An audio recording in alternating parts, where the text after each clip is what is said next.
ನೀವ್ ಯಾವ ಏರಿಯಾದಲ್ಲಿ ಇದೀರಾ ಅಂತಾನು ನಮಗ್ ಗೊತ್ತು, ವಿಕ್ರಮ್ ಅವ್ರು ಯಾವ ಏರಿಯಾದಲ್ಲಿ ಇದಾರೆ ಅಂತಾನು ನಮಗ್ ಗೊತ್ತು. ಈ ಬಸವೇಶ್ವರ ನಗರ್ ಯಾಕೆ ಬಂತು ಮಧ್ಯದಲ್ಲಿ? ಅದು ನಂಗೂ ಗೊತ್ತಿಲ್ಲ.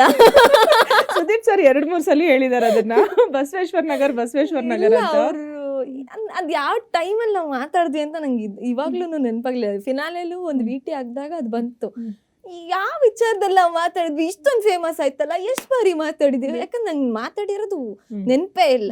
ಬಿಕಾಸ್ ಒಂದ್ಸಲ ಮಾತಾಡಿದ್ರೆ ಅಷ್ಟೇ ಅನ್ಸುತ್ತೆ. ಬಹುಶಃ ನೀವು ಓಪನಿಂಗ್ ಲಾಂಚ್ ದಿನ ಹೇಳ್ತೀರಿ ಅನ್ಸತ್ತೆ, ಆ ಬಸವೇಶ್ವರ ನಗರಲ್ಲಿ ಮೀಟ್ ಆಗಿದ್ದೀನಿ ಸರ್ ನಾನು ಇವ್ರನ್ನ. Correct, exactly. ನೀವೇ ಚೆನ್ನಾಗಿ ನೆನ್ಪಿಟ್ಕೊಂಡಿದ್ದೀರ. ಅಷ್ಟು ನೋಡ್ಬಿಟ್ಟಿದೀವಿ ಬಿಗ್ ಬಾಸ್ ನ.